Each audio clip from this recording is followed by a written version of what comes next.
you're talking. Okay. I wanted to wait. I wanted them to all hear it. So there we go. Now we're live, guys. All right. Now we're running live. a few minutes late or a few minutes early, depending on what part of the world you're at. And this is the dude that I was telling you about. This is the dude. This dude went to prison where I went to prison. And dude, I'm just gonna let tell the other dudes. This is dude, guys. Yeah. So I was sentenced to 6 months in Florence prison camp, and I did 5 months. I got out a month early due to First Step Act credits.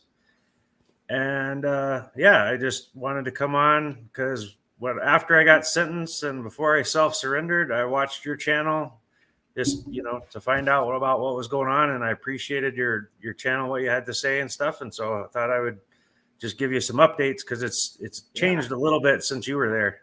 Yeah, I got a few questions that I think some guys I did some time with that they might chime in, but I do want to thank you for watching these videos. I was only going to do one video, tell everybody what my first day was like, and I got a phone call that very first day, and it's guys like you that call me. That's why I keep doing it, man. I'm helping somebody. I don't know how you feel, but I just turned 59. I haven't done a whole lot with my life to be proud of until I got phone calls from guys like you. But I was a old man just out of prison, back working in a restaurant. I'm really not doing anything with my life. I started this channel. People like you call me. I got a purpose. I've taken it 10 steps further than that, but it keeps me, keeps me in good spirits. It keeps me proud to actually be able to help someone. So no matter, my message is no matter who you are out there, I don't care if you're going to prison, you're not going to prison, you're never going to go to prison. Everybody's got something that they can say, do, or put a message out there to help somebody else. We all do. And I know that's a little too philosophical for some people, but don't give up on yourself. It took prison for me to realize that. One of the guys that I met while I was there, he said, we're all one bad decision away from going to prison. Like, that's all it takes. One bad decision. You sign, you sign a paper that, something's off on it. I watched your guy yesterday. He put out a label on his the product he was selling. The label was wrong. And, right. It's one thing is all it takes. And, he pissed somebody. Somebody didn't like him. There's haters in the world at all levels. So exactly. Normally he would have got probation, if even that. Usually just a fine, but somebody was going to. They weren't going to tolerate that man for some reason. Yep. Yeah, I heard your comment yesterday. Yeah, I agree. Federal prosecutors, they don't have any accountability to the public. They're like law to themselves. They get to decide, what information they present to the grand jury. There's no opposing lawyer to argue against it. I don't know where they meet, and I can't. I'm not allowed to. I think I could get violated. That would be breaking a law if I find out where they meet. They don't have any accountability to the people. They can do whatever they want. They don't have to show all the evidence to the grand jury. They can reasonable cause, a suspicion, a slight doubt. That's all they need. Hearsay is not only admissible; it's enough to get an indictment. Hearsay. Now in state courts, hearsay is not even admissible. In the Fed courts, they count on it. You know? And I talked to so many people that they're on a conspiracy charge. If you get charged with conspiracy, by then you have to prove you didn't do it. If you're charged with conspiracy, you've got to prove that you didn't do whatever they say. It's not innocent until proven guilty. You got to. Yeah, I missed that week of school when they were talking about the Constitution. What page is that on again? Can you tell me? I thought I found it. Was it chapter 3? I think the one. What I missed it. I somehow, and they've erased it out of all the books that I had in school. I don't know. I think that's a conspiracy. They've taken that law out of all the constitutional literature. Is that a conspiracy? But you know what I mean? I say it mockingly, so ridiculously, but that's the real system. Yeah. Well, and another guy I talked to there, he said that when they came up with the grand jury system, the population was a lot lower. You have, all these people on the grand jury. There's a good chance they actually know you. They know the situation that they're on that grand jury about, and then the prosecutor's got to convince them that of whatever wrong thing you're accused of. But now there's so many people, like, and the grand jury met in a town that's a couple hundred miles from where I live. I didn't know any of those people. That it's just a bunch of strangers, and I think they're biased towards the prosecution for From sure. what I understand, there's like a pool of 50 grand jurors. I think 18 or 24 or 22, something, maybe 14 show up for an individual decision. I'm going to call it a decision. And there's like 50 of them they're paid. We'll never know who they are. All these people who prosecute you or come up with their reasonable doubts and their suspicions, they get their jobs handed. Well, I'm not sure how they get employed, but we don't get to vote for that position. But Right. we get to vote for like the president and the vice president. All these people who really aren't going to change my life directly, but the people who will change my life directly, like the judges and the grand juries, they don't get to. They're not voted in. So Yeah. I missed that day of of history. But I mean, if you break it all down, this is a scary government, man. I don't care who the president. That's just to keep. That's just to distract them so they can keep doing what they're doing. Yeah. You know. Yeah, the president doesn't have any control at all on a individual level like that. I mean, he nominates the judge, but I mean, the president doesn't even know the judge. Somebody tells the president who to nominate for a judge. Yeah, sure. Yeah, I've heard they're nominated. And I remember when I didn't have to wear a seatbelt. There was no law. Somebody came up with, I think we'll make it a law. We'll make it mandatory in every car. And just anybody happen to have, you own a company that can produce billions of seatbelt belts. Next thing you know, I'm getting pulled over because I don't have a seatbelt on, and somebody else is getting filthy rich, and the people had nothing to do with that. So, I mean, I don't want to. This show's not about the government, although I should really do one. But what it did to you, when did you find out that you were indicted?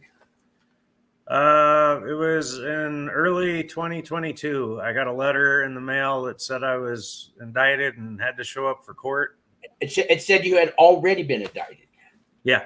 So you get the news afterwards. Hey, we had a party and everything. You weren't invited, and now we decided you're guilty. We call it an indictment. Something like. Yep. I mean, you might have thought people were watching you, or I don't know if you had your house searched before that, or got pulled over, or suspicious people in your neighborhood kind of up the streets in the car, anything like that. I had all that happen. No, I knew I don't know. I don't want to. I'll put it this way. Did the letter surprise you? Yes. Well, yes and no. I knew the situation had happened, but I never expected it to go that far. I never, I've never been in trouble in my life. I never spent a day in county jail. I never spent a day in prison up until this point. Like I've been, I've had speeding tickets and stuff like that, but I've, basically kept my nose pretty clean for most of my life. And then, this, on my side, it just felt like such a complete clusterfuck. I'm sorry, but that's just what it was. And no, this is a grown-up channel. You can. A family member was not being cared for by his spouse. She was leaving him home alone for hours on end after he'd had a stroke, and she was going to the casino and spending their money, like several $1,000s of their money at the casino. She's trying to help out with the rent and the bills, that, because she's going to hit the winter. I know. I'm playing. Yep. And so I moved him up to near where I live, and she was pretty upset that her gravy train ended, and so she started. You saw that, okay? She started the ball rolling by filing a complaint, and then by that time, it was up to me to prove that I didn't do what I was accused of. Here we go, proving you're innocent. Yep. Before, yeah. I think the founders of this country would turn over in their grave if they heard this conversation. Yeah. Yep. Yep. I don't think that's, yeah. I don't think the system we have now is what they had intended. I don't think they intended it. Although maybe they did. I really wasn't around back then, and the books they have us read now about them, I start to wonder now. I don't know. I don't know. Do you happen to know when the grand jury met? Do you know, was it in your town? That they met? No. Somewhere else. It was somewhere else. Yeah, the federal court house for the district, it was about like a 3-hour drive from where I live. Okay. So, wow. Yeah. Did they ever arrest you at any point, or were you out the whole time? Yep, I was out the whole time. I still, to this day, have never been arrested. Been indicted. I'm a felon, but I've never been arrested. Yeah, I guess you could say that. But you can call me what you want, but I've never been arrested. That sounds good. I like that. That would be great. If they do a background check on us, that would be great. If that's all it saw, that I was never arrested. Yeah. Maybe it'll give a little, take a little. So, did you have a pretrial officer? Yeah, I was pretrial supervision. Yep. You had supervision officer. Yeah. So when you got the letter, how long did it have a court date for you to show up? Yep. And did it say? Go on. I was indicted, and I had to show up for the preliminary hearing on this date. And how far away was the courthouse from courthouse? Well, after the indictment, before I was indicted, I moved, and then from my new house, it's 5 hours drive to the town where the courthouse is. So I asked you that question because I didn't know the answer, but I had a feeling it wasn't just an 8-minute drive downtown with plenty of parking and they buy you lunch. No, a lot of people, they find out they get indicted and it's it's hours away. Some people, they get their bank accounts are already frozen thanks to the indictment. Everything's frozen. They have no money. Some people, their cars get taken. They have no way to get to this place 3-4 hours away. You'd be surprised, because we're all not always living, the lives of saints either. And a lot of people, when they get indicted for drugs, everything's taken from them, even a bicycle, and they can't make it from New Jersey to New York or something, and they miss their court date. So then they'll lock you up in a detention center or county jail, and that they call that a violation, and you get no credit time served for that. Did you know that? Yep. If you start off, a lot of guys that they spent 12, 14, 16 months in county jail on federal charges, but they were waiting for it in county jail. Yeah. Because they don't have accommodations everywhere. I mean, Washington D.C., of course, New York. I was in San Francisco. They have a special floor for feds, and Oakland has a special. They have a special detention center for feds in their weekend warrior jail guys. If you know, that means they do weekends only, and then work furlough. Have you heard of that? That's where a guy goes to work Monday through Friday, but he spends his nights and weekends in the county jail. Some think that's. I mean, if you don't want to lose your job, those days are those are long days, especially the weekend warriors. You get sentenced to a year, and you're going to do weekends. What's 52 weeks in a year? So you're doing is that a 52? Well, that's a long sentence of weekends. Yeah. So you had to do no. Have you ever been in jail in your life for? I don't know. Never. You ever had ever drank one beer and then got in the car and never got Yeah. I know I've driven when I was over the limit. I'm not saying you're. I'm not trying to use that as an example, but I like to ask people when in prison. Let's say you had to go to prison for everything in your life that you've got away with that was illegal. How much time do you think you would have got? I mean, everything. I mean, everything from pulling off that label on the mattress to, stealing the candy bar when you were 6. But I mean, you add it all up together. The parking tickets that you changed, or who knows? There's a handicap parking spot. I know that's what it shouldn't be even a fine, but put it all together. How much time would you get? Yeah. Oh yeah, years for sure. I mean, 5,000 years for me, I guess. I don't know what that'd be a lot. I think everybody's, even if they didn't get caught, even if they didn't know it, they've broken the law at some point for something. A guy that was in there told me that they have a crime now called structuring. If you deposited more than $10,000 in 3 different transactions that were under that, they can charge you with structuring. Really? This is all I gotta look. Structuring. Yeah, this was a guy that I talked to there in Florence. But he said, new. Then is this new? I don't know. I mean, it's new as a crime, maybe. It's there's a limit on banking transactions where if you anything over $10,000 gets reported immediately. Yeah, I know about that. But if I got a car lot and I'm 80 to 90 cars a day going in and out, I probably that's a lot of cars. We're gonna watch this guy, but that can be illegal.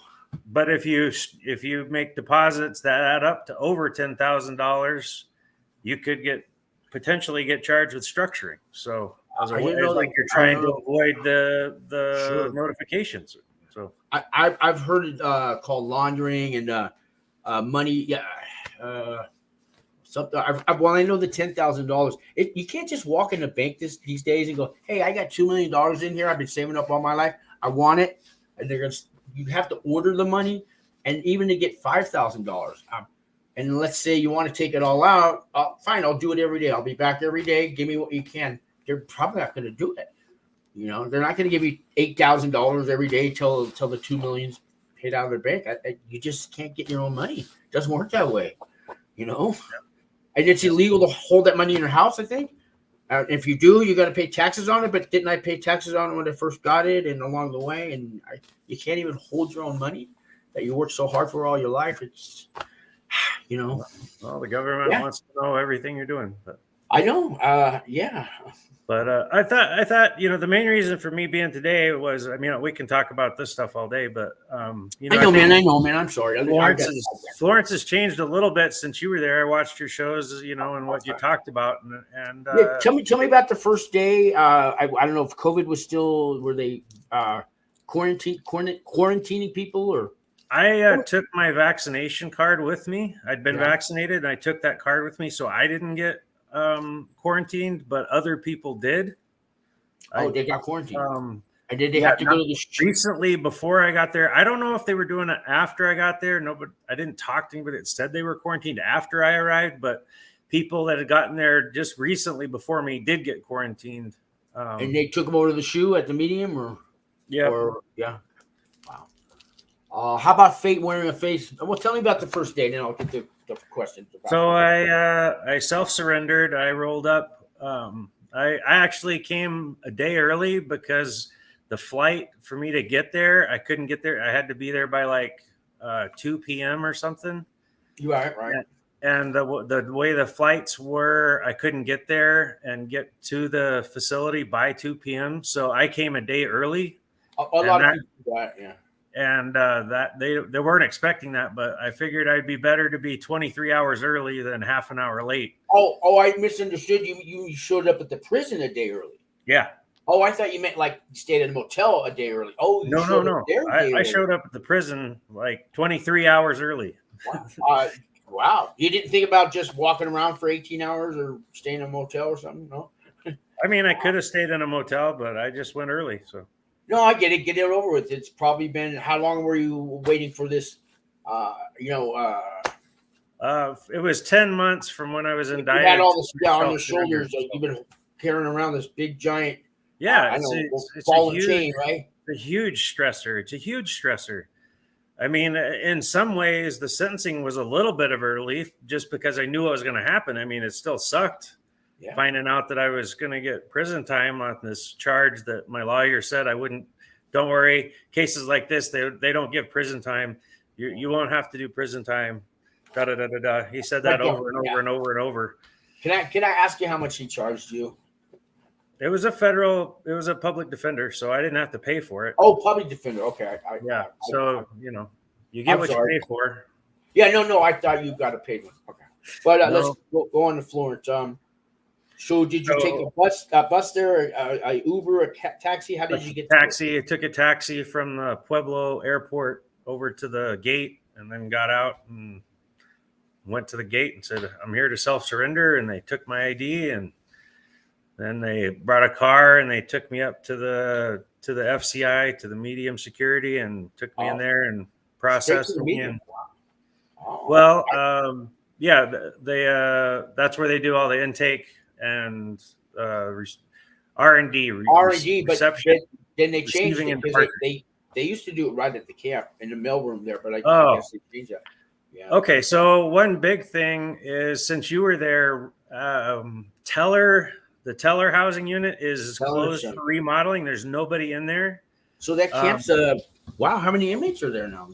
Then the whole time I was there, it kind of hovered around 160, 170, right in that neighborhood. Wow, we were between 420 and 480. Wow, what a difference! Wow. No, they did not cut my hair, and I'll talk about that out early. Right, they don't. No, some state prisons, I think you got I think San Quentin does that for certain programs. Yeah. So so Teller housing unit is closed down for remodeling. When I first got there, they said, everybody's gonna move over to Teller. And they expected it to happen by February. Well, this is May, and they still hadn't got it open.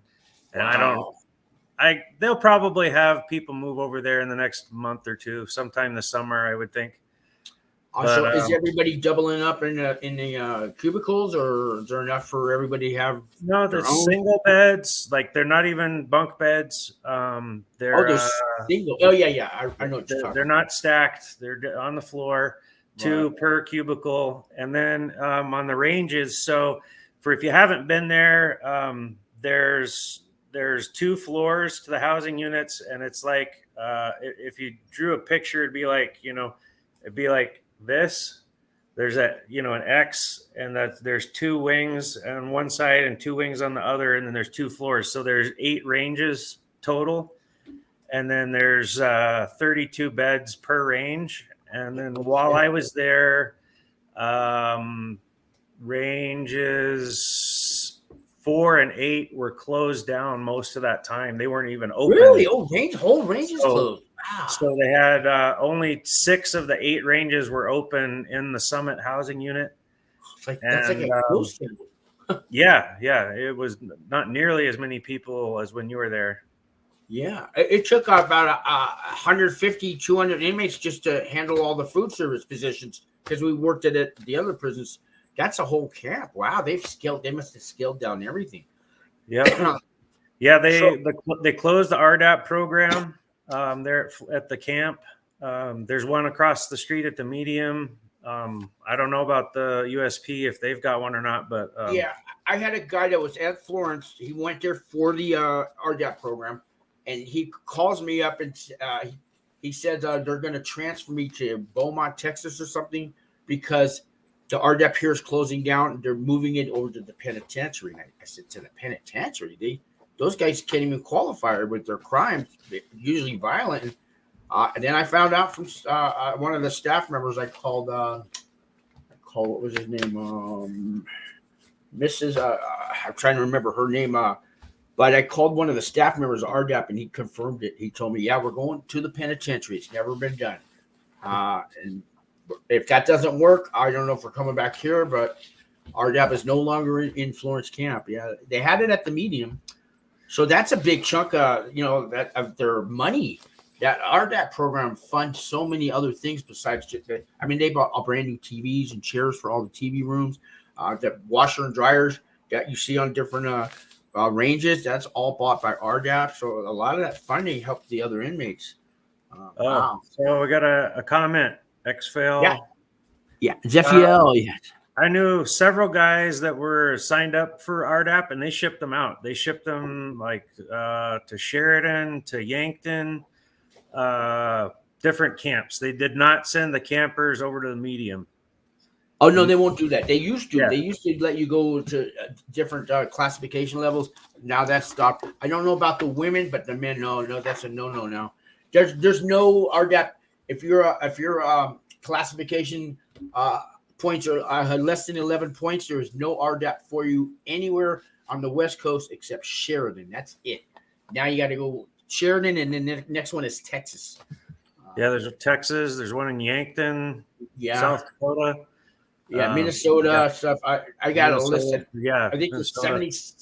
I got a list from the RDAP webpage. I think there's 77 total RDAP programs, but that's men, women at different levels, and some are in the medical centers. But yeah, the West Coast is, allows Californians are gonna be shipped off all over the country now. So if you're facing federal prison time and you're somewhere in California, Oregon, Nevada, or something, Arizona, if you want the RDAP, you're not going to be near your family. You're going to be states away. Yeah. Sorry, guys. I would say, if anybody's been indicted, they haven't gone to court yet, they're going to do a pre-sentencing report. If you've ever done drugs, you might think your pre-sentencing report, you don't want to talk about that. I would suggest to talk about that because that can take some time off your sentence. Thank you. Listen to this dude. I'll tell you right now, if let's say you don't want I don't want nobody to know I did a little drugs, I did a little drinking, magic mushrooms or whatever it was, pot, because you think you're going to be judged and looked down on that. You're already being judged by the federal government. If you're worried about your family, you got more problems to what they think about you doing drugs. But let's say you robbed a bank and you killed 5 people in the bank. But you want to have a squeaky clean record because you don't want the judge to think I did drugs till he give me more time. If you got to the courthouse and I was a judge, I think any judge would say, so you never drank or did drugs or anything, and you robbed the bank and you killed these 5 people, and because are you insane? Why did you do that? If he finds out because you had an alcoholic problem, you're jealous over your wife, you have a gambling addiction. You drink, you do all these drugs, the judges go, now I know why you did it. Now I know why you did it. Yeah. And if you made changes along the way, hey, you've been going to AA meetings, you're feeding homeless people, you're going to senior centers and cleaning their bathrooms, you're making a change already. I don't really think I have to give you 20 years or anything. You're making changes now, so you keep this stuff up, and now maybe some help with your alcohol and your drugs or your gambling, and maybe I'll work with you and maybe I'll get less time. But you keep that all out of the record, you're looking pretty sus. I mean, yeah. If you don't have that in there before and then you get to prison and then you try to sign up for it, you might not get it. You're actually probably going to get denied. But so if you have done drugs, I mean, I talked to a lot of guys that are there for selling drugs, and I mean, basically they were selling it to support their habit. They weren't like the hardcore trafficking guys that are selling pounds and pounds of it. They're selling a couple ounces. They're selling, selling enough just to support whatever they're using themselves. You tell them about that can, you get them enrolled in the RDAP program, you can get out a year early. So and extra you get 6 months halfway house time too. And now that's pretty much straight to home confinement if you have a house. I know a lot of guys that they sold drugs, they did drugs, but their charges were conspiracy. They got 3 houses and 2 Mercedes and no job, but they don't want to put drugs on their paperwork. Actually, it explains to the judge you're not being charged for selling drugs anyway. He sees that, he can understand why you have all these things. And if they find that out, are they going to bring on new charges? Probably not that. I mean, I can't guarantee it, but I don't think they are. They got you 10, 20 years anyways, but it's going to be in your paperwork. Because if you try to tell the RDAP coordinator after you get to a prison, can I make an appointment? I want to take this program. That's great. You could take it, but if you want the time off, the RDAP coordinator, you're a felon sitting in her office behind her desk, and she's going to believe you that all of a sudden now you have a problem with alcohol and drugs, and the timing was right, and they're not going to believe you. You need a verified source. So you could even have a police officer do that, or a probation officer if they'll do it. I don't know if they will. Now I have guys who do it too, but I'm not here for that. And there's a lot of other prison consultants out there that do it. They can write you a letter. I've helped 4 or 5 people now, I think, do that. They're in there now for RDEP. There are ways to do it, but you can have a police officer do it too. That's if you go to my website or my videos underneath, there's a whole RDEP section in there, list all the little rules, and one is a police officer or a therapist or a probation officer. So you get one of those to help you. Probably a pretrial officer would do the same. They wouldn't charge you, but they could write you that letter. So there, I saved you $10,000. Don't call Justin Paperny. Oops, did I say that? But no RDAP program in Florence now, and yeah. So that's a small one build that took up a whole building. How about the dog program? Is that still there? Yep, that's still there. Oh, that's good. Okay. Yep, and so there's 14 guys in the dog program. Wow, that's half the size it was. I mean, that's one person and one dog per cubicle. So the other ranges where you have two people sharing a cubicle, on the dog range, they've got one person and one dog. Okay, they had 2 ranges before. Okay. Okay. How about the? I want to get to baseball because that was my favorite pastime, watching baseball out there. Were you there in the season? So guys, I don't know if you're listening. You did 5 months, right? 5 months. 6, yeah, 5 months, guys. 5 months. It can happen. The guy that went there this morning, 30 days. 30. So there's no. Some of those guys, when they find out you're there for a short time, they won't even talk to you. Like, yeah, I wouldn't talk to you. I wouldn't talk to you. I might say hi to you, but the guy 30 days, I'd say, yeah, all right, man. I'll see you next time I blink, because that's how long you're going to be there. Yep. Yeah. How did they approach you? Like your first day, were people coming up to you with care packages, coffee, shower shoes, stuff like that? Do you remember? People walked up like, hey, welcome, you need anything? People are very friendly. Somebody offered me a pair of tennis shoes. Like, it might not have been the first day, but somebody gave me older pair of tennis shoes because all I had was those canvas slip-on shoes that they give you at R&D, and that was it. Yeah. And then they give you those crappy work boots, and that's it. So.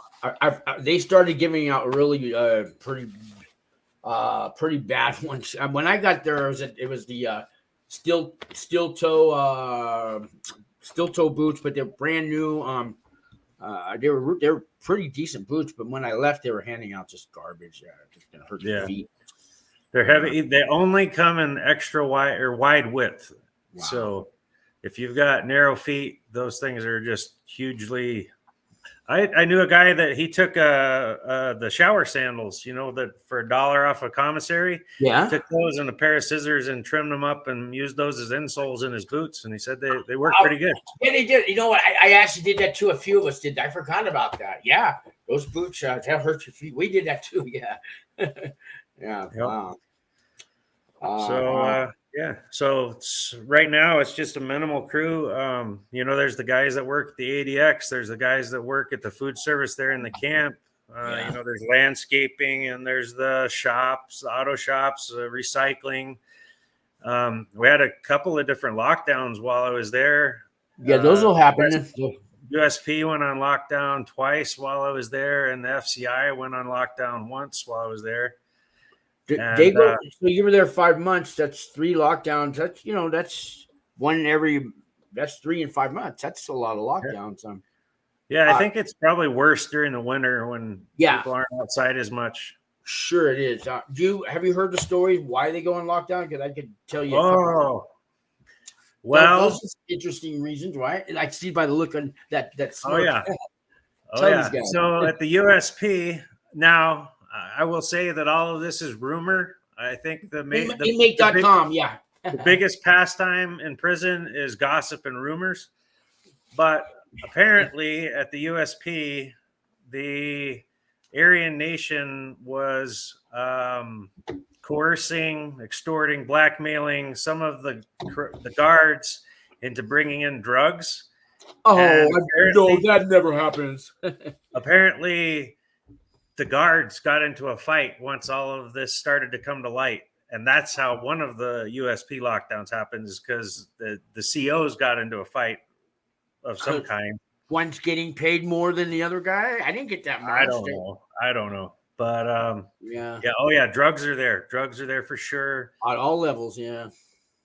Drugs are there at the USP. I had a talk to a guy that he worked his way down from the Medium. He was at the Medium across the street in Florence, and then he worked his way down to the camp. Wow. He's like, oh yeah, there's drugs over there. There's phones over there. I was working the lockdown at FCI when they walked out a CO that got canned because him and his wife were bringing in contraband. Oh, wow. Yeah. Family business. Keep it in the family. And I guess like the going rate for a cell phone at the FCI is like $3,000. Oh my God. It was $200 to $300 at the camp. Wow, that's a lot. Yeah, that's about what they are at the camp, I think. But at the FCI, like, I mean, and like there's these prison guards that are making $40,000, they count on that. a year. Some of them count on that. They bring in a cell phone. They can like double their salary. Bring in one cell phone. Like, yeah, and then also if they take it back from the inmate, they get recommendations and bonuses for confiscating one too. It goes full circle. Yep. I think the difference at a camp though, because we don't have a fence, guys, just a sign that says we don't have a fence, out of bounds, right? We don't have to use the guards for anything. Yeah, we don't manipulate. We don't say, hey, your wife, she's not gonna be calling you as much maybe if you don't do this for me, or I know where your son goes to school, or what.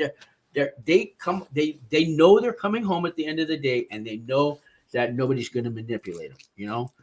So I think they treat the campers in a different, more respectful way than at the other prisons. Would you agree? In my experience, the guards at the USP were nicer than at the FCI. The guards at the USP treated us with respect. Like when we were working lockdown, like we could cook our own, some people would cook we'd have something hot, different. Oh yeah. In the trays. Like the COs at the USP, they'd bring out a box of cookies or brownies or something, like, just something for the guys that are working. Cause I hands down the worst job there is working the lockdowns, because you're at that lockdown for 12 hours, 10, 12, 11, 12 hours a day, 5 days a week. Some people were working 6 or 7. Like I remember I did 96 days in a row without a day off once on those lockdowns. Because we all counted it, but I've had so many of those lockdowns to do.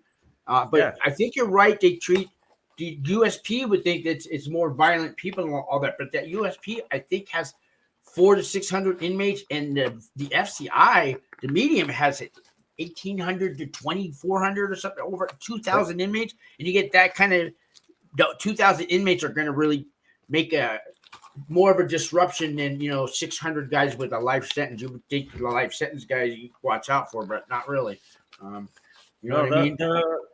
I think there's like at the USP, there's like a level of respect between the COs and the inmates in there, because those inmates, like, they're there for life pretty much. Right. If you're in the USP, if you're not there for life, it's the next thing to it. Yeah. Like, and so like those inmates, like they'll beat the ever loving shit out of a CO. They don't care.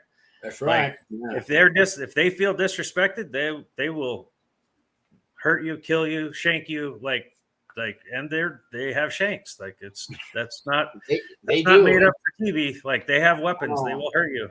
And I've heard their conversations when I'm working in the kitchen doing dishes and I'm ear hustling, and I'm hearing how I got 2 of these put away. Let him try it. It's tomorrow's shakedown, and we're gonna see. I hear him talking like what they're gonna do to some inmate that I have no clue who he is, but they're almost setting they're excited about it. It's part of their life. That they fall into their own drama. The correctional officers' drama. They have their own kind of code and system and all that. Yep.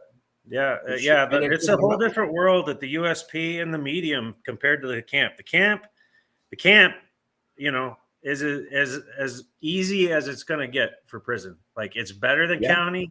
It's better. I think some state prisons might be better than the camp, but that's going to depend on the state and depend on the prison. Yeah, there's some fire camps that are really good. I've heard, but But if you get sentenced to a federal prison camp, I mean, they call it club fed, but it's not club fed. It's prison. It's still prison. I know. It's still, but it's better than anywhere else you're going to go. Right. So, there's what's the one up north, upstate New York? I want to think. That one they say is still club fed. Where all the Jewish lawyers go. It'll come to me. It's supposed to be the number one federal prison camp. If you are taking a survey. Somebody out there, if you're watching the show, it's not Yankton, but it'll come to me. Not Duluth. All the famous Jewish criminal lawyers go there. Y'all know it. No, I could look it up. Anyways, I heard that one has a swimming pool and tennis courts, and it has a golf course. And it has a golf range and a one-hole course that the inmates made. So it's not like green grass or anything. But they moved rocks here and all this stuff, and they made a little one-hole golf course. Yep. And they still let them have it. So that's the last club fed. But apparently, back in the day, they were getting steaks and like real meat. They had soda machines in that you just put your cup up in as much as you want to drink. They had these salad bars that were pretty fancy and. Apparently, back in the day, they put a lot of money into the feds, and they were eating really well. And some had swimming pools and tennis courts and all that. Yeah, and that club fed thing kind of caught on. But some people saw what their tax money was going to, and they, no. This is not, nope. There's no ice cream machine anymore. There used to be. I mean, like there used to be in Florence. Like there's still on the wall. There's still a cleaning schedule, and it says. You clean the ice cream machine on this day. You clean the soda machine on this day. Yeah, there's none of that. Did you guys at least have the salad bar with the sneeze guard? Did you, they use that? That's out there, and they would put. I mean, we got the only fresh vegetables I saw for 5 months was iceberg lettuce, tomatoes, and cucumbers. That was it. That was the only fresh vegetables. So much. Wow. The lady who ran the kitchen always got fruit. I mean, everything from pears to plums to nectarines to cantaloupe to honeydew melons to watermelon and big pieces that you would get. I mean, fruit that's normally like apples and oranges. We occasionally got bananas. I was there for a couple months before we got bananas. Like, wow. We didn't have bananas right away, and then we got bananas mixed in. But apples, oranges, bananas. That was it. So I was always impressed with that fruit. I mean, that was stuff sometimes I can't afford. They get it at the ADX. They do? Oh, really? They got kiwis at the ADX. Oh, I remember those. Yeah. Some of the guys that work at the ADX can bring back a tray, and I had kiwi while I was there, but they damn sure didn't serve it at the camp. No, that's right. Those inmates, because I worked at the ADX too, they get their trays and meals are constantly just monitored by the staff that they get the highest quality on that national menu that can be prepared, by the staff. I mean, I've seen them say that you're not sending this chicken out like that. Just barely. No, we're going to get it brown and crispy. We're going to put some seasoning on it. Let's do it again, guys. They won't do that for us at the camp, Hi, Katie. I pled guilty to Social Security fraud. I wasn't going to ask you unless you felt, Yeah, somebody asked. So Katie asked. Hey, Katie. I pled guilty to Social Security fraud, and my public defender assured me that I wouldn't get prison time. He said, take this plea agreement, and you won't get prison time. You just get probation. You get, restitution. My public defender was wrong. I got prison time. I was sentenced to 6 months. And I served 5 months. I got out a month early due to First Step Act credits. And so, yeah. I'm surprised they were able to calculate your time all within 6 months and orchestrate it where you can leave early. They're not. Do you They're remember not who doing you that there. So the case Oh, manager, when I first got there, he didn't even know that I would get First Step Act. He thought I didn't qualify because that's what I with would the 6 month sentence, you don't qualify for home confinement. You don't qualify for halfway house. Yeah, no CARES Act, no compassionate release. Right. Yeah. If you're getting a longer sentence, like I talked to a guy that he was sentenced to a year and a day, that's actually a good sentence because then you can qualify for other things. You qualify, Yeah, and you for get good 2 months time. off good time, and yeah, you're right. That's probably Yep. it's not enough time for RDAP. But No. I think the best possible, other than a year and a day, next one I would say 37 months. 36 doesn't get you the year off, but 37 gets you the year off, the extra 6 months halfway house, your good time, and then the First Step Acts. If you can work all that in there, I think I had to map down to 14 months on a 37-month sentence. That's not bad, So I got 6 months. I served 5. The FSA credits are being calculated on a national national level. That's good. It'll get done that way. Yeah. Let me. Do you remember your counselor's name or your case manager's name? Thompson. I had Thompson. He was mine. He's still there, huh? Yep, he is. So he's the only one. There's so few people. There's one case manager, there's one counselor, and there's one unit. We had 3. Wow. Yeah, but with only, I mean, that's the thing about it. Like, so they can't run that prison complex without the campers. Like, the campers are there as a labor pool to run the USP, to run the FCI, to run the ADX. Yeah. So. Yeah. You're absolutely right. It's a working camp. Yeah, everybody there's got a job unless they're like retirement age, or they've got a medical reason why they can't. A lot of those white collar guys, they got the back problem. They can't do the lockdowns, and they get the special letters sent to the prison. Those guys. Yeah. Somebody buffs their cell, their cubicle. Cleans it twice a week. They got 20 shoes. Their laundry's picked up and ironed for them.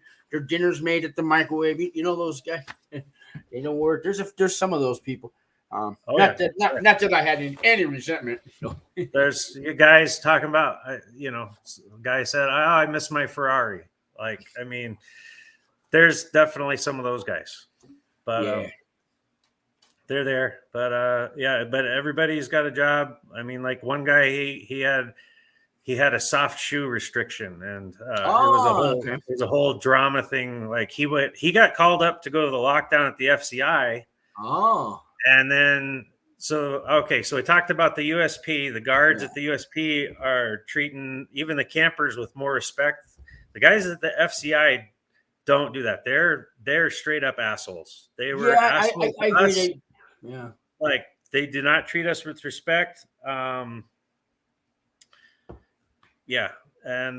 so this guy from the camp was over at the lockdown for the FCI, and he was trying to explain his soft shoe restriction, and they sent him to the shoe. It was like 24 hours. I got your soft shoe right here. Yeah. Yeah. They cuffed him and they took him to the shoe. And so he was like, I didn't say I wouldn't work. You were going to get there and we stopped you before. I know they don't play, man. They don't play. Yeah. I had one of those big carts, the hot carts that you push full of the trays. I had one catch my back of my shoe and fell on me right over at the FCI, and they called the doctor and all this stuff, but they looked at me and they said I started to get up. They go, "Oh yeah, you go," and I told them, "No, it looks like it should hurt. It really doesn't hurt. I'll work." I said, "Just can I maybe roll silverware today and then I'll be good?" And they were fine with that, but they weren't going to give me any break, so they don't care. Yep. Yeah, that's how it is. I think I got $5 once for the whole time. I probably half my time there was doing lockdown. I think I got $5 once for all of it. Did you ever get paid for any of that? they don't give you a pay stub. I mean, they credit your account, but they don't tell you where the money's coming from. Like, It's supposed to be so $1 a day and then 18 cents for any overtime past 4 hours. they're not doing that. No way they're doing that. No, like, I mean, if you're lucky, you get the 12 cents an hour for grade 4. Like, yeah. I mean, I got, I worked. So I got there in December. I worked lockdown in December. I worked lockdown in January. I worked lockdown in February. I mean, I got paid. I didn't get paid in January. You're not supposed to go to work till you do A&O, but December's a bad month to self-surrender because everybody's leaving for the holidays. So, sure. So are they waiving all that stuff then? The R&O, the orientation, that's all being waived now? You're not supposed to be assigned a job until you do A&O, but they signed me to lockdown before I had A&O. Yeah. And then I did A&O in January. And it wasn't real A&O like you talked about. It was like 2 guys showed up and talked. I mean, it was like 45 minutes and it was done. The warden wasn't there. None of the other, medical didn't come. Like, it was yeah, I didn't get a real A&O. I want to say hello to Katie. She's saying that she's on federal pretrial too. So I'm glad you told us that. We know what you're going through, right? I don't know how long you've been on to Katie, but let me, dude, tell me this. I'm calling him dude because he is the dude. But how many people told you, oh, you're not going to get probation? How many? You've been going to court for how long? And I mean, you're just going to get probation. You're not going to prison. I mean, they would have already done that. How many times did you hear that from people? I heard it. I mean, my biggest thing was my attorney. I telling you you're going to get it. Yeah.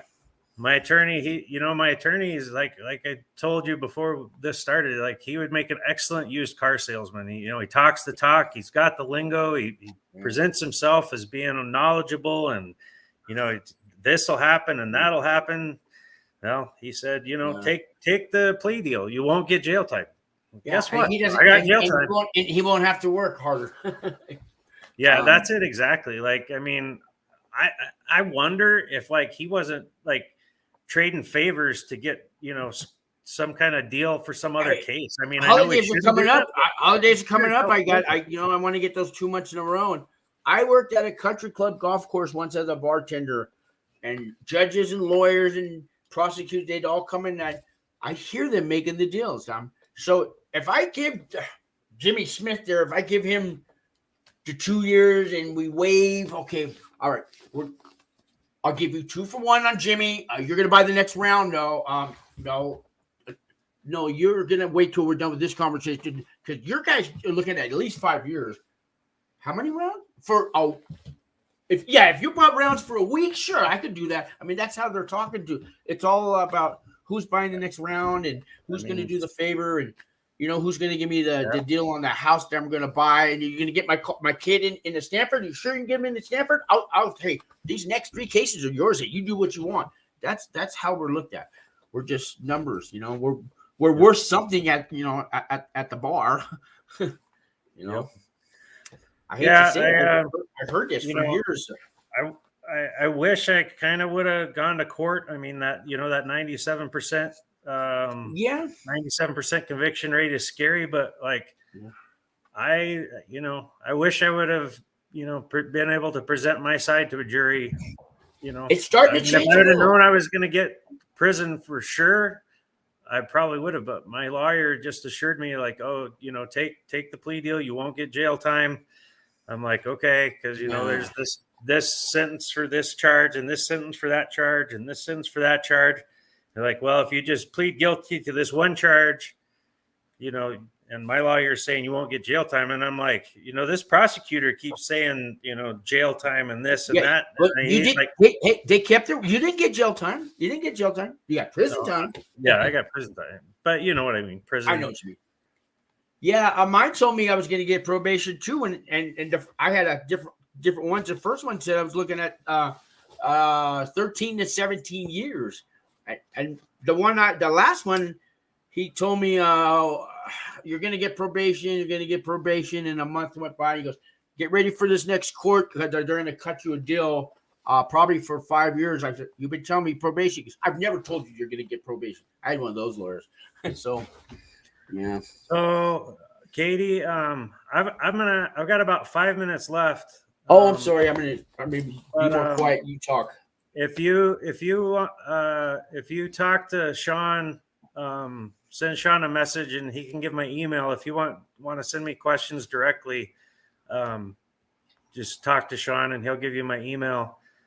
Yeah, I mean, everybody's case is different, and I'm not a lawyer, but I can tell you my experience. But Katie, I know some women that have prison channels and they've been through the camps and they're out now too. Send me a comment and I'll hook you up with all them. They can really help you with whatever questions you have. Yeah. So tell me, what are you going to do now that you're out? Life is you're still your probation now till when? I have 3 years of probation and a financial repayment plan. So.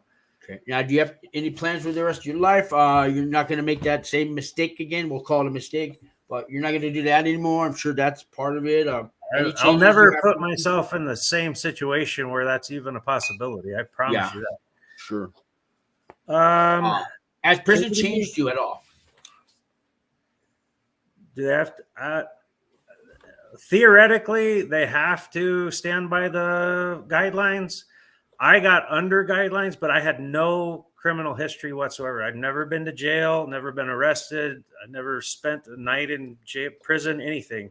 And I think they took that into account. I think the judge took that into account. And I was sentenced to 6 months, and I could have been my guidelines was 10 to 16 months, and I was sentenced to 6. And then FSA credits, I got out a month early. They can go up to a guy I did last month. The 2 ounces of marijuana, I get 18 years. No criminal history. Watch that show. He pissed off the judge, though. Yeah. Don't piss off the judge. I remember something personal pissed him off, like in the real world, like saw him at the grocery store or something. I don't know, but they can go up. And that's not supposed to be anything. The judge should have stepped down from the whole case. But the guidelines, like my lawyer telling me that I wasn't going to get jail time. I might have had grounds to appeal for ineffective counsel. Yeah, maybe. All that gets me is a new trial. I got sentenced to 6 months. Like, okay, I can appeal this. Maybe I get a new trial. Maybe I don't. I get a new trial. I could get 10 months. I could get 16 months. So it's like, and I think I'll just take it. Could be longer till you get to trial too. They'll drag it out 5-7 years.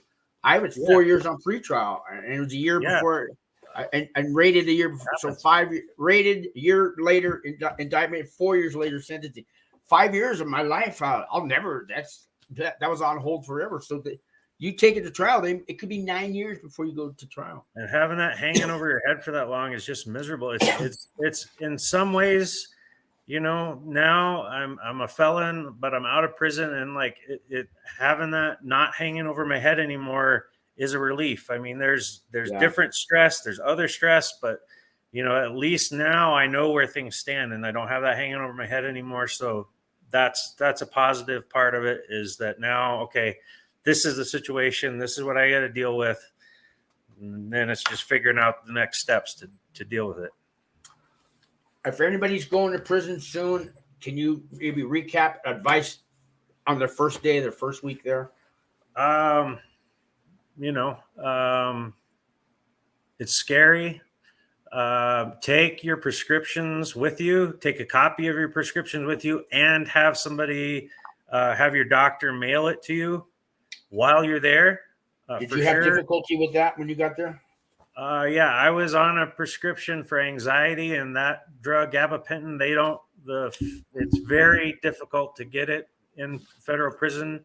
Yeah, they have their own pharmacy on the ground. So if they don't make that version of your drug, you don't get it. Yeah. Yep. They don't. They have their treatment manual for ADD, but they don't follow it. We could do a whole nother show on that, but advice for if you're going to prison, take your prescriptions with you, have somebody mail it to you while you're there. you know, you'll get through it. It's at least at the prison camp level. Like there's not all the politics. There's plenty of drama, but it's not Yeah. like you don't have to worry about dropping the soap. Like the shower stalls have a door that you can close. Like, you know, people leave you alone. People at the prison camp, like they want to do their time and they want to go home. Most of the people there don't want to get drama. They don't like, I never saw a fight while I was there. I never saw anybody, you know, any kind of major disagreements, nothing like that. Like it's pretty chill. You know, I can't speak to the FCI. I can't, you know, things are worse across the street. Things are worse behind the fences. When they call you over there to make their food and do their laundry and stuff, you know, something happened over there. So I know I can't speak for them either, but I know 7 or 8 times I had to go clean up their messes while they were being punished. So they're not the nicest people. So Katie, yes, you can bring cash. I had like $90 with me when I got there, and they put it onto my commissary. It's actually nice to have that right on there. It takes a few days for it to get processed. It's actually faster to get money Western Union to you by somebody else, but you can take some with you, and it'll show up on your books within a week, less than a week. 3 or 4 days probably. How fast were they to give you your PIN number so you can use the phone and also the email system? Did they get you that within 24 hours? The next day. It wasn't the same day. It was the next day, I think, that I got. I think. Oh well, the people that work there don't know how to run the phones. They tell you ask an inmate. Like yeah. So the people that work there don't know how to run the phone system. You have to ask another inmate how to run the phone system, how to set up your PIN. Like there's a voice recognition thing. They still have the fingerprint thing too. Yep, there's a fingerprint thing. You start out with a PIN. Like I got the email right away, but it took me an extra day to get the phone. Free phone calls still. Yep, they are till June is what I heard. Okay, till June. Well, that's only a month left. That's CARES Act. That was part of the COVID thing. They could extend that. There's, you know, like I said, the biggest pastime in prison is rumors and talking. Yeah. So be careful about what kind of advice you get from people there, because everybody there's got an opinion and everybody's an expert. So just, you know, take everything you hear with a grain of salt. Yeah, like I say, take my advice. I'm not using it. But you're gonna hear a lot of stories. A lot of women rumors too, that women are getting 50% now. They go straight to home confinement. There's no probation for women anymore. All that. Yeah, exfil. Be careful about the amount of cash you bring. Yeah, I would say if you're on gonna have some sort of financial repayment plan, I wouldn't take $1,000 because they're probably gonna take most of it. But I'd say don't take more than 500. But I would say, like, if you've got somebody to send you money from the outside, take like $100 with you. You couldn't spend $500 in 2 weeks anyways. They're not going to let you.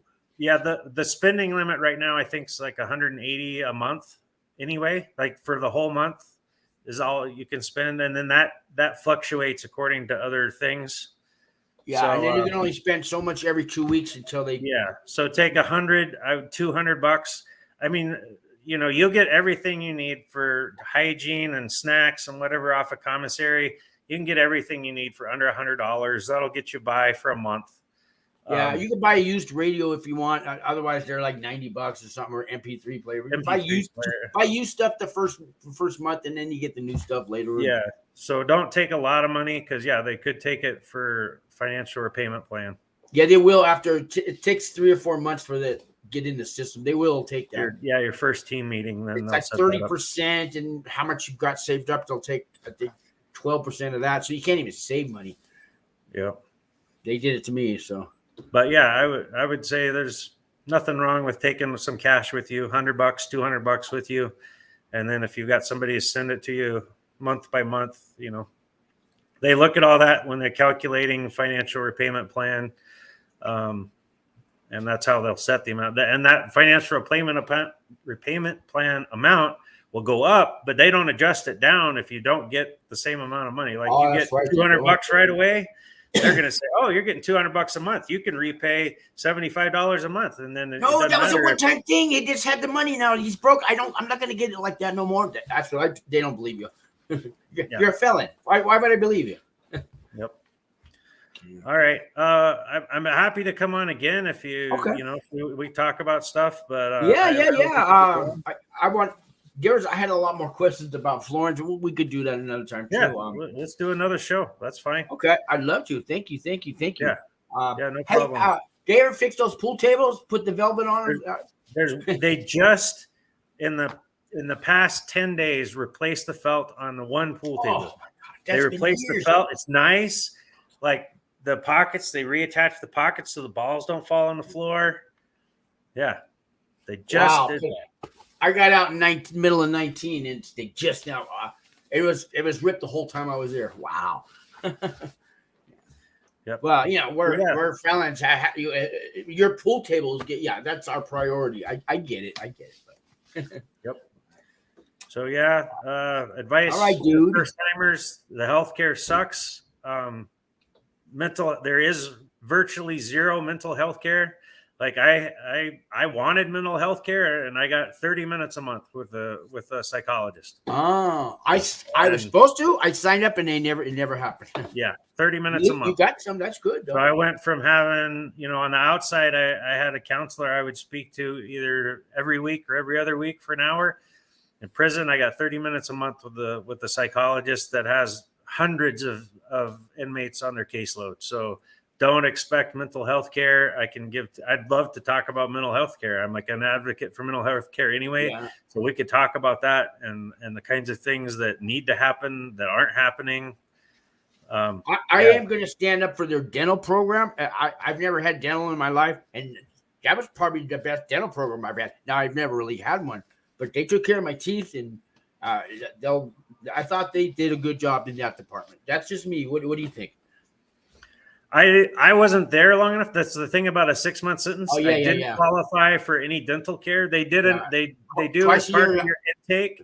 They'll see if you've got any problems. But I've had moderately good dental health care, so I didn't have anything urgent. So I didn't get any. I mean, they did an inspection of my mouth, and that was it.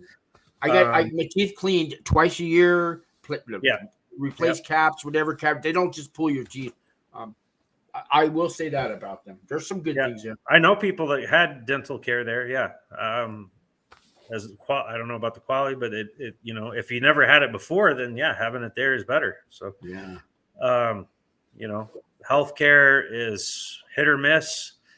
Psychology, the psychologists I talk to they seem good, but it's just there's not enough of them to give enough attention to people that want it. I mean, people that need it. Like, so tell us the most popular TV shows. You were telling me the other night one of them. Can you name them? The 3 most watched TV shows people hold their chair for and fight over in prison? Yellowstone, like all the cars. All the cars, the black cars, the Pisces, the whites, everybody's watching Yellowstone. Everybody loves Yellowstone. Like, that was it. So yeah. And there was another show you said was popular, big too. Maybe it was Yellowstone. I thought it was something else. The other 2 shows. Snowflake, is that one? Oh yeah, yep. That one's popular. And then sports, any kind of sports, like that's like if you're not a sports fan, you're gonna have a difficult time. You're gonna go to the recreation center to watch TV. And my gambling, I want to tell you, gamble all you want if you have the cash. Never gamble with credit in prison. Never. If you're going to be there for very long, get a Cash App before you go. Yeah, there you go. Yep. All right, I really got to get going, but thanks a lot, man. I appreciate it. I'll be on here I'll hang out a little bit for the guys if you want to talk to me or something. But thank you very much, man. And if you could do it again, that's great too. And everybody, hit the thumbs up, like, subscribe, tell your friends, and tell me how I can improve this channel. And stick around. Thanks a lot, man. You're welcome. Have a good day. You bet. So let's see, catch up on some of these comments. And Katie, Katie, I've had 7 or 8 women I think on my channel here. Two of them I knew before they went to prison, and kind of like I am now. They've been on my show, and two of them are out now. They have prison channels. One is Fed Phoenix. She just got out. Really smart lady, Audrey. She went to Alderson prison camp, and the other one is well, she should be is Angie, but I think she changed it. It was Prison Talk with Angie, but I think it's Angie Stubbs now. That's her last name. But those two women could I could give you their phone number. They've told me they don't mind. So you let me know if you want to talk to a woman who's been through what you've been through. Maybe you don't want nothing to do with a woman. Maybe that's why you may be angry at women right now because I don't know your story, but I'd love to help you out. I'm sure these women would. A lot of these people in the chat room and stuff. That's what we kind of come together on these YouTube channels. We're all going through something, even out of prison, in prison. But now we got a common experience that we've kind of all been through, or going through, or about to go through. So, really appreciate you watching. Thumbs up all the way. All right, I like that. And she says, "R.I.P. Jerry." Yeah. I'd love to ask you some questions, Katie. I always want to know, have you been sent to jail? Do you know when you're going to get sentenced? Idea how much time you're going to get? Where do you want to go in prison? You could pick. You could kind of be a travel agent, or your own travel agent. You could kind of, not a Priceline.com, but maybe a Booking.com. You can kind of book the prison that you want to go to, depending on. You have to get your classification level score first. For men, it's 11 points or less. You can go to a camp. If it's 12 to 16, you can go to a low. 17 to 20 points, you can go to a medium, and then 21 points or more, you have to go to a penitentiary. But depending on your classification level, you go to different kinds of camps, and then you could also request, because of the weather, the climate, or they got a program over there. They're warehouse building furniture, and I need to make money to survive. I have a breathing problem, so I need to be like in Tucson or somewhere, Texas, where the desert is. You can have different reasons. Your family's closer to New York than they are here. Lots of reasons. Also, you can just plain request you want to go to it. I'd like to do my time in Duluth, Minnesota.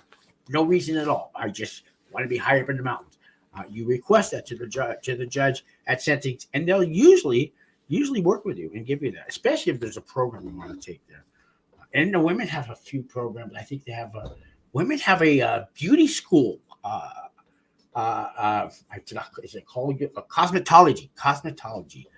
They have a certified cosmetology. You get, I think, if you're there long enough, you'll get a Associate of Arts degree. It's from the local college, and they also have the dog training programs. They have culinary school. I did the culinary one.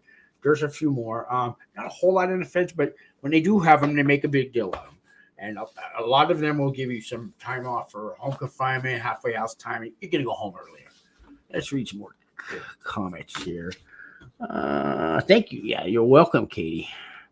And I'm gonna switch. You won't know this, but I'm gonna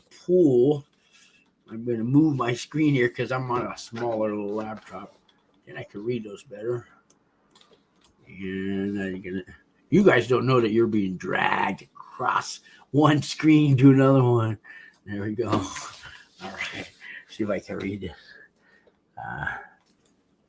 It says that they're going to send me to prison. I do qualify for a camp, or that makes me feel net. And there was probably a first part to that because it starts off with that they're going to send me.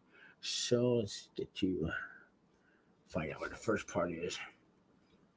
I'd rather get going.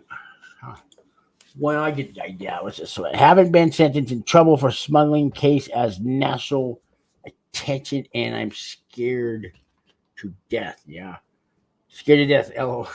That's a shivering. When you shiver can make you kind of laugh and be scared and frightened all at the same time. It really can. Shiver is just, you're laughing and dying at the same time. And sometimes I've been there. I cried a lot in prison, guys, and I'm gonna tell you a lot of men cried. It's okay for men to cry in front of other men, with other men, but there's all kinds of rules. Okay, you don't cry like, I want to go home. No. your father dies, your mother dies, something like that. A family member dies, we can cry. Our dog dies, we can cry. It's just a little, all right. We're watching a TV show and Animal Kingdom. I remember we were watching that, and so the guy meets the girl, they kiss, and they fall in love. Guys can cry for something. We're getting away with a little bit now. You still got to kind of hold that tough thing. But my father died while I was in prison, and I went and cried in the bathroom stall. But they told me, no, man, let it out, dude. So guys were giving me hugs. Of course, I did the look two ways for, yeah, hurry up, give me a hug. But it ain't like that, really. Guys are starting to talk about their feelings and their emotions in prison. I'm not telling you this. This is not a guess. This is more of a guesstimate, but a research to long-term research to estimate from personal experience talking to 80 inmates I've talked to in the camp I was at, were like me, have been molested when we were like less than 10 years old. And half by a family member, the other half not. I was not by a family member. Public school. But men are learning how to talk with each other, have support groups with each other, and a couple crying here and there, but it's still gotta, you gotta have a reason why, okay? You don't cry because I spilled my milkshake all over my shirt. No. It's now you want something to cry about, yeah. But there's a lot of men now we're making there's hope for us. So I'm just gonna say 40 to 50% of all male inmates in any level of prison, any level. I don't care if it's death row or it's after school portables by the softball field at your local elementary. Half those men have been molested, raped as kids. We're all starting to talk about it now. And when we help the next guy. Because when you talk about it, it makes it a little bit lighter. The universe takes it away. And when you talk about it, somebody else says, that happened to me. That's just strength in number. It's just therapeutical, but it's healing, man. It can heal you, man. It can heal you. Now, you don't want to talk about you get so used to it that's meaningless. And no. When you talk about something like that, man, you talk to those certain people. I'm telling you my audience, but I'm not going to go down to, I don't know, the bingo hall, on a Tuesday night and tell everybody, hey, excuse me, I want to let you guys know what happened to me when I was a child. No, there's a place and there's a time. And now I lost my point. Why did I said all that for a reason? I hope it comes to me. Somebody might remind me. I know there's a reason. I don't talk seriously things like that unless it's for a reason. Something about women getting help. And because you guys, we can get you gift cards for food plate. Yeah, I think it had something to do with gift cards for Popeyes and KFC and all the fast food chains, and then some of the like Denny's, into the chains, Chick-fil-A, which is kind of, I consider it fast food, but some people, Chick-fil-A is not fast food.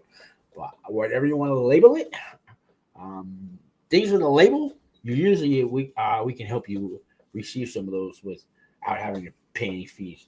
Like things with a label from, we'll say like produce, there's apples and oranges and stuff like that always available. But I could get you artichokes and I can get, zucchini and yellow summer squash and all that kind of stuff in the store.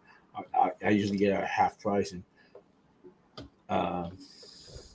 so I can help you out with some of that. I also know some restaurants here that are hiring people for cooking, and I know a guy that knows a guy that has a cable channel in Santa Fe and wants to come down here and film a cooking competition, but he wants to make it a documentary. So if you do, I'm going to run that by Wings next Monday, and hopefully they accept, and we can maybe have that whole production of those people who want to be meat cutters and stuff get started on PBS. You guys have any ideas for PBS? It doesn't have to be PBS, but if you watch our Monday night shows, they're a little bit different. Any guests on how to work that out, please send us an email, bring us a bowl of food, just give me a call, and yeah, so I'll give you the Wings number. My business cards have my number on it. Doesn't do you any good, does it? And I guess I need to put the Wings number on because I'm back with Wings, guys. There was some more than gossip happened, and scandal. Sure, we'll start there. But there was a lot of things which I'm not on any non-disclosure. I'm just not in the mood to talk about the downfall of Wings. I want to talk about the evolution, the upcoming, the new and improved original members of Wings who are going to be out there outreaching with. I'm going to start with the women. Then these the most. 5 women, 6 women come through the door. I can't all fit at this table. I'm going to go. I'm going to give you this space while you guys talk it out, work it out, and you know, get your life started. And now I'll whip out the Jerry Lee loan. Jerry Lee. Hey guys, Jerry Lee. Say it again. There's two. There's two. I don't want to explain it to you. There was 2 Jerry Lee Lewis and Jerry Lee. Jerry Lee, he hung around with the guy who drank too much. You guys know who that is? No, Abbott and Costello. I always used to get Abbott and Costello mixed up. No, it wasn't none of those. So check back in 10, 20 minutes. We'll have a different kind of show going here. But I know one of the ladies was helping with bikes, knows where the teenagers are today. And maybe we can get them to work for us. So I will look for your comments, and I will look on the channel. Let's see if any last questions. Sorry to hear that. Ha ha ha. And sorry to hear about Wings. Well, Wings is rebooting. You'll see most of the same people. Will you? There were 6 blueberries left and 1 banana. I got a feeling now there'll be 5 blueberry bananas and 3 peanut butter bananas. I'm going to have to hide that a little better, huh? I guess I'll have to hide that a little better. I don't want to. Very tired. But I won't be sooner or later. So let's see.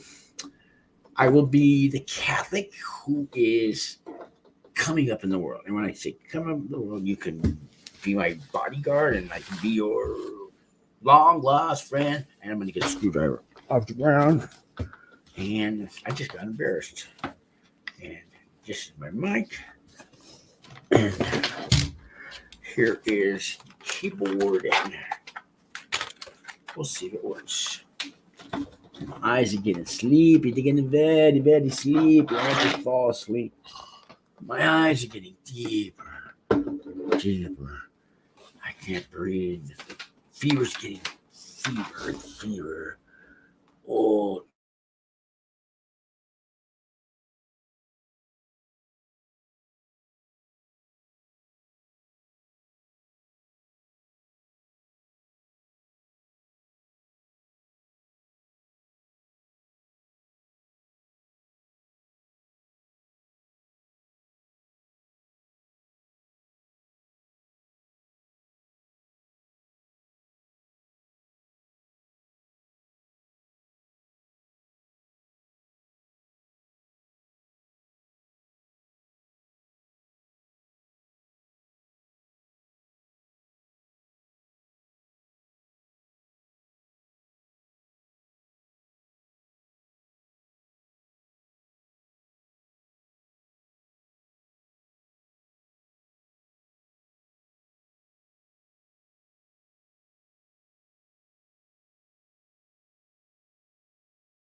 Still taping?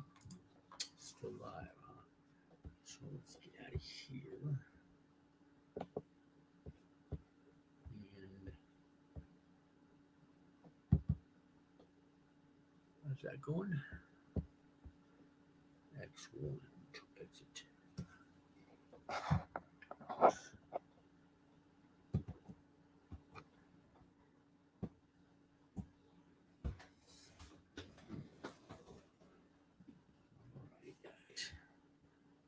Trying to shut it down.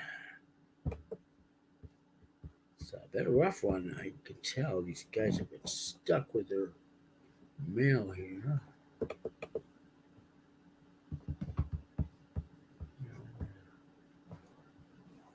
Yeah, I'm trying to help out some people. You're getting it's getting some spams and taken away right now, so you gotta be careful sometimes. You go on these, even this one. Everything looks normal on the street you're on, but you're actually in a virtual reality. And while you're manipulating your way and convincing yourself that, well, I must have stumbled into somebody's video game, or this was already on their computer. The computer has a mind of its own. It came up with this. Probably all of those statements are true.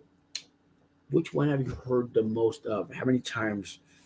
If we could plot these in pile 1, pile 2, pile 3. We're going to use the word pile. Group 1, group 2, or group 3.